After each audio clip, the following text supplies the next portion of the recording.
heureuse de vous retrouver. C'est l'heure des questions et des réponses avec l'apôtre Richard Fila Saint-Eude, responsable de l'Église Mission Évangélique, la vie en Jésus-Christ, pour parler. De Dieu.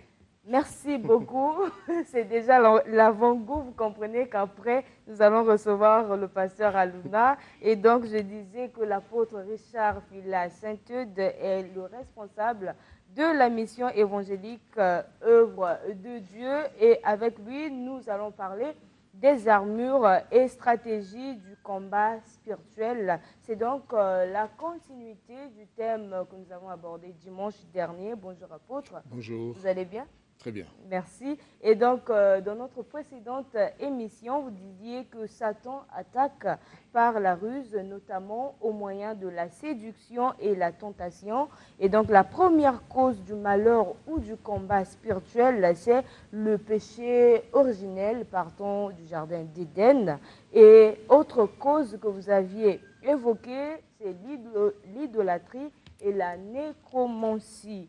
Apôtre, un petit récapitulatif ou encore un ajout sur les causes lointaines et immédiates du combat spirituel. En attendant, chers téléspectateurs, vous pouvez interagir avec nous au 06 706 32 32.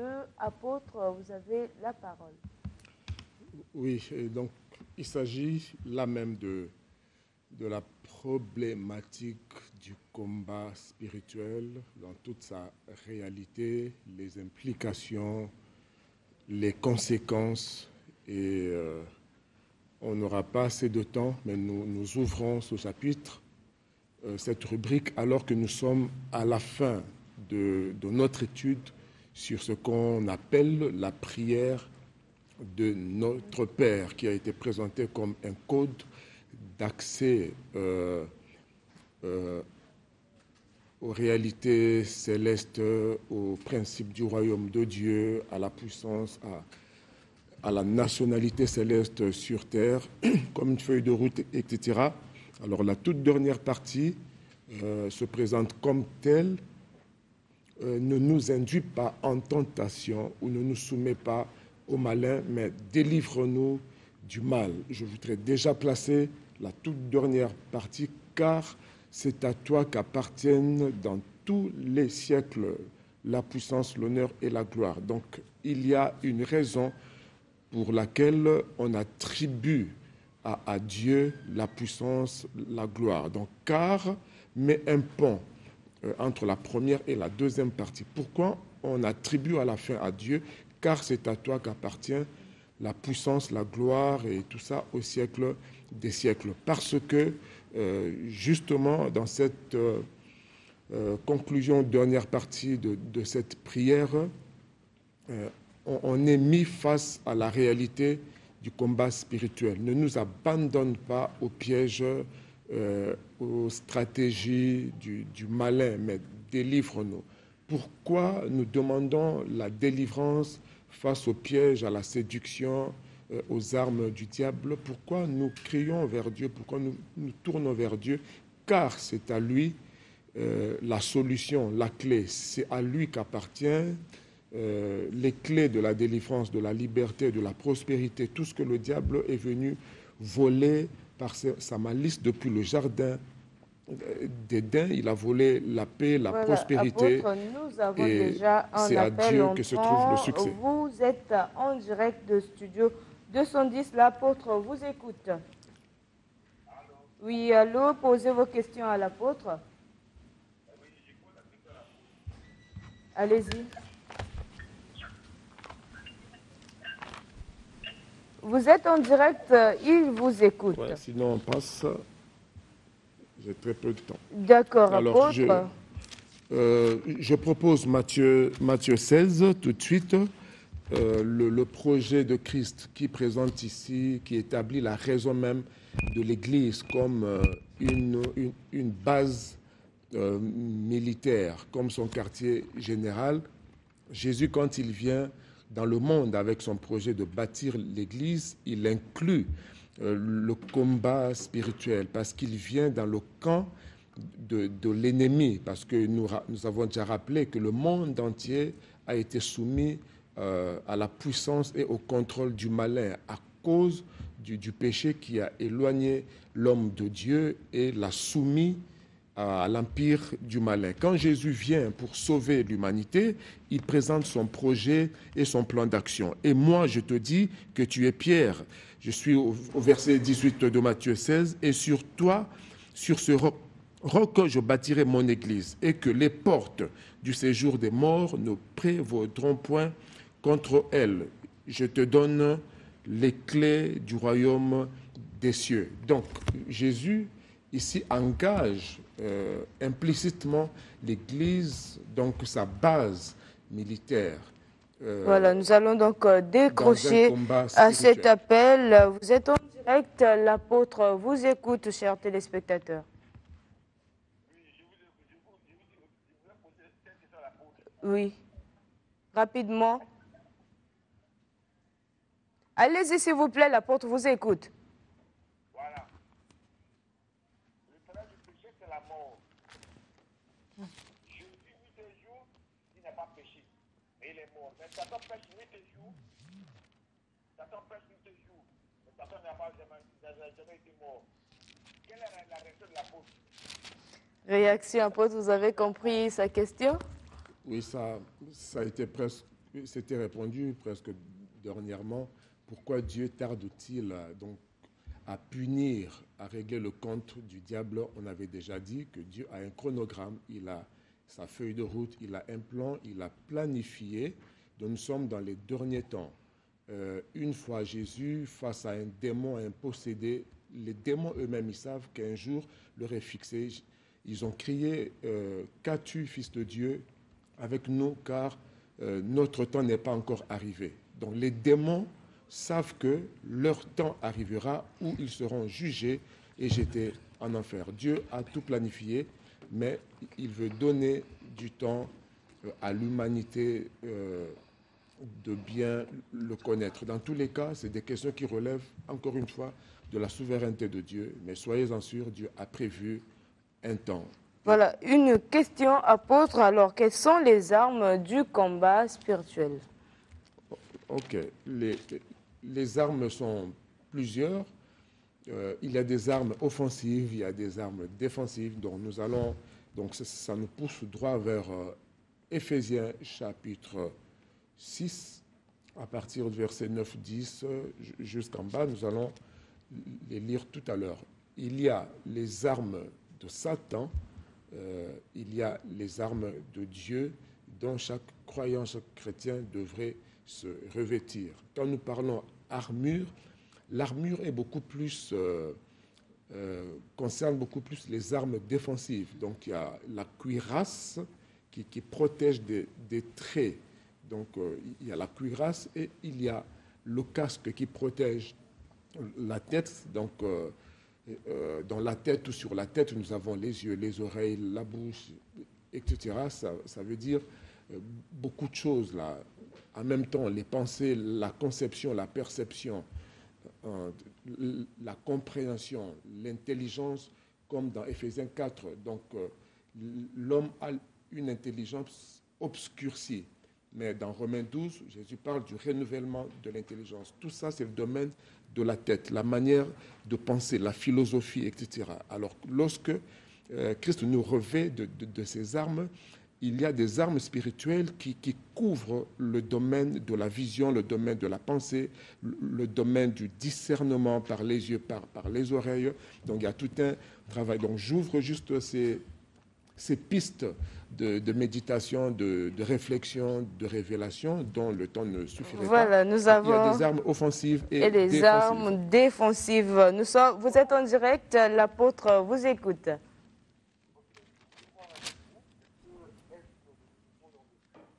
S'il vous plaît, nous essayez un peu de doser la voix, nous avons du mal à vous entendre.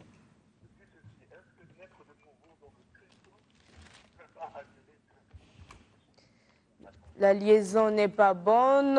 Naître de nouveau en Christ, c'est... En tout cas, faites-nous un message. Nous avons du mal à vous entendre, chers téléspectateurs. Soyez plus audibles. Apôtre, les armes offensives et défensives. Alors, vous avez parlé des armes de Dieu. Qu'en est-il des armes de Satan?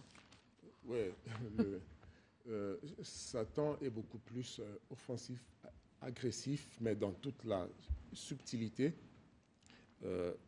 La Bible dit dans Jean 10, le malin vient, le voleur vient. Quand il vient, donc il vient avec des armes. Il n'attaque pas toujours de façon frontale. Ses armes, séduction, mensonge, piège, tout ce qu'on avait dit dernièrement. Il arrive, son arme fatale, c'est le péché que Jésus-Christ a détruit. On peut lire 1 Corinthiens 15, finalement la mort, donc l'aiguillon de la mort, qui est l'arme fatale du diable, c'est le péché. Christ est venu comme agneau de Dieu pour détruire l'arme fatale, donc la puissance de la mort, le péché. Et avant de nous mettre dans le péché, nous emprisonner, donc comme condamnés à mort dans le péché, le diable a utilisé la ruse. Il y a beaucoup de personnes aujourd'hui qui ne savent pas qu'ils sont esclaves. On peut consulter Jean 8.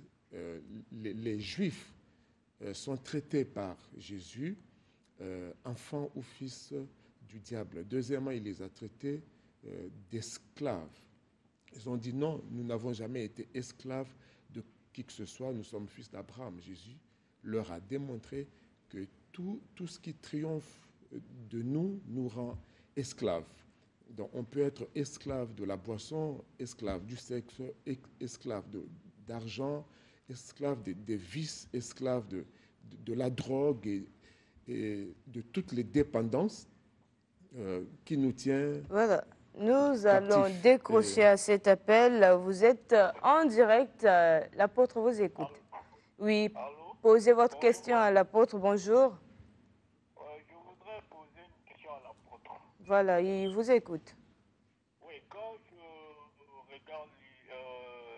lis la Bible, je regarde l'histoire de Jésus-Christ, je vois que Jésus-Christ a vécu son péché sur terre.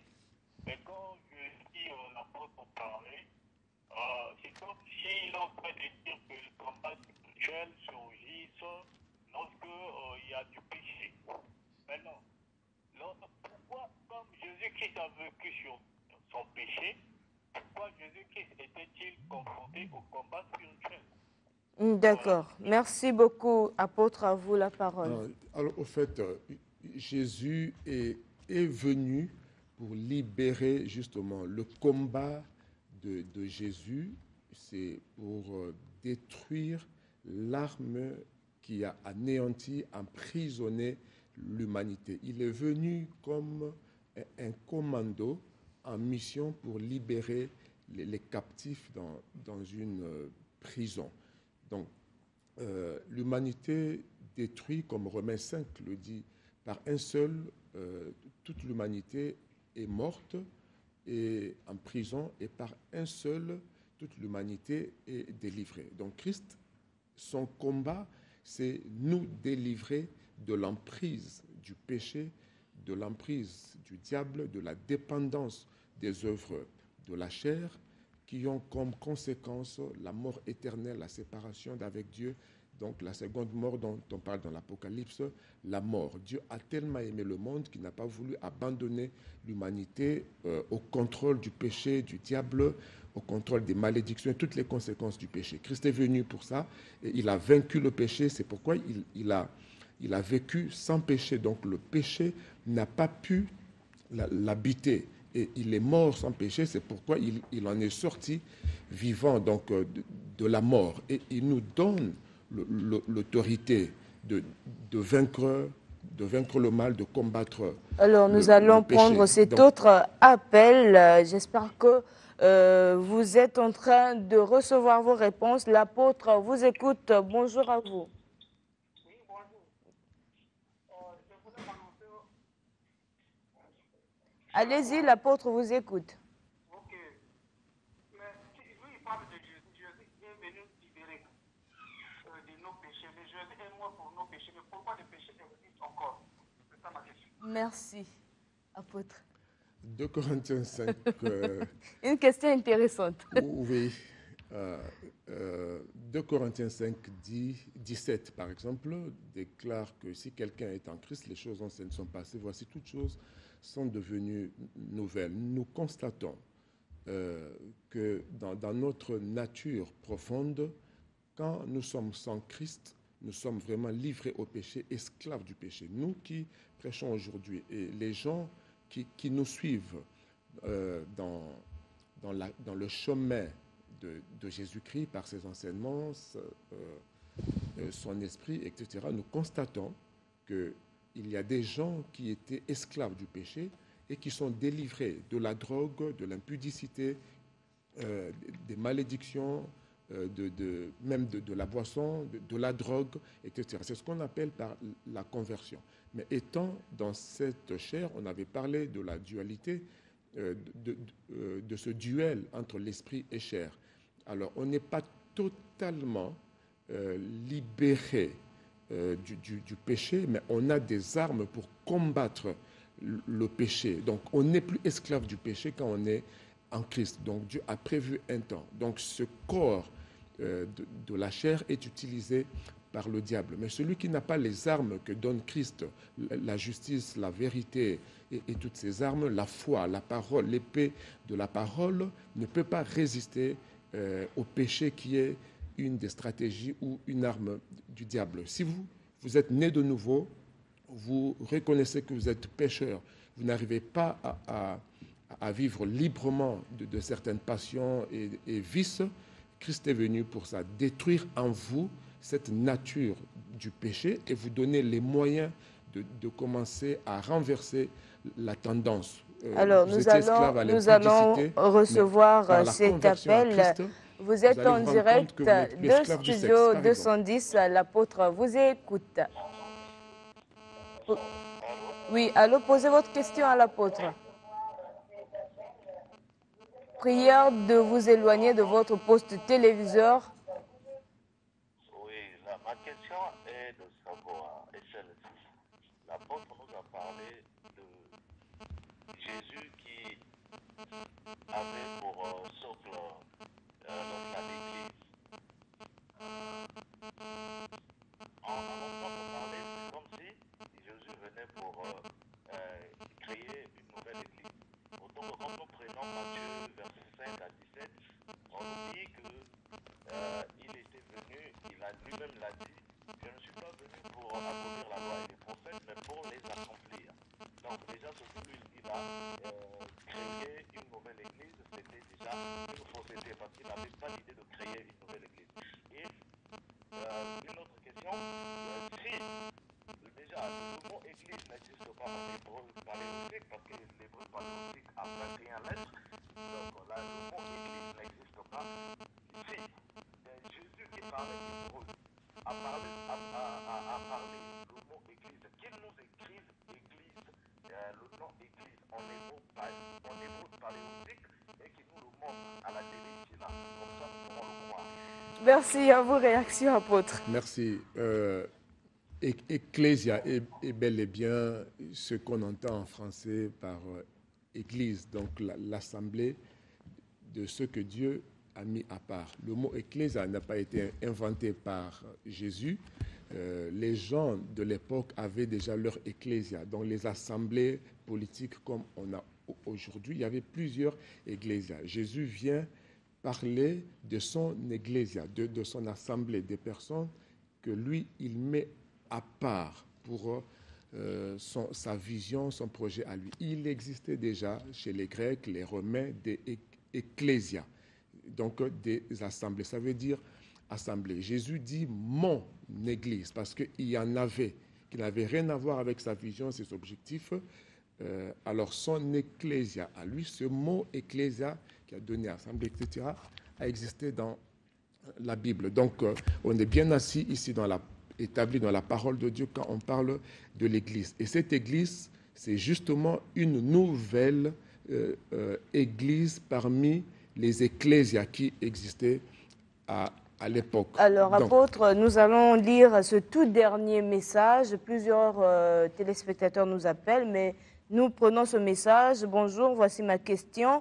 Est-ce avoir Jésus en nous ne résume pas toutes les armes de Dieu annoncées par l'apôtre, puisque nous sommes à l'époque de l'accomplissement il s'est appuyé sur le psaume 91, de verset 1. Dans Colossiens 2, verset 9-10, la Bible dit « Nous avons tout pleinement en lui, car en lui habite corporellement toute la plénitude de la divinité. Tout ce que nous voulons voir et savoir de Dieu se trouve pleinement en Jésus-Christ. » Donc toutes les armes spirituelles pour vaincre le malin, détruire les malédictions, la puissance de la sorcellerie, la puissance du péché qui vous domine, se trouvent dans la personne de Jésus, dans la parole de Jésus, les principes de Jésus, l'esprit de Jésus. Ces armes nous sont données par le Saint-Esprit. Et tenez, ces armes de Éphésiens 6, à partir de verset 11, revêtez-vous de toutes les armes de Dieu afin de pouvoir tenir ferme contre les ruses du diable, car nous n'avons pas à lutter contre la chair et le sang, etc. Lisez la suite, vous allez vous rendre compte qu'il est question des armes spirituelles ici, mais on ne les porte pas comme...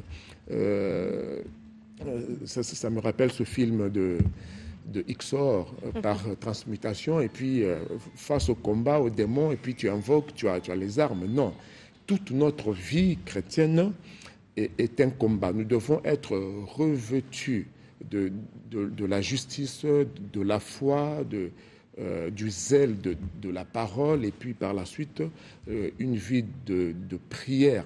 Et c'est tous les jours de notre vie, quand nous marchons dans la vérité, dans la justice, dans la sanctification, dans l'amour, dans l'assurance que celui qui est en nous est plus grand que celui qui est dans le monde. Donc la foi et l'assurance que Christ est en nous et il est tout en nous, nous protège des doutes, des intimidations, surtout le doute et la séduction. Merci, apôtre, pour cette exhortation. On aurait bien voulu continuer à échanger avec vous. Alors, que faire, puisque les téléspectateurs sont assoiffés de poser les questions, que faire pour continuer à échanger avec vous? Bon, retenir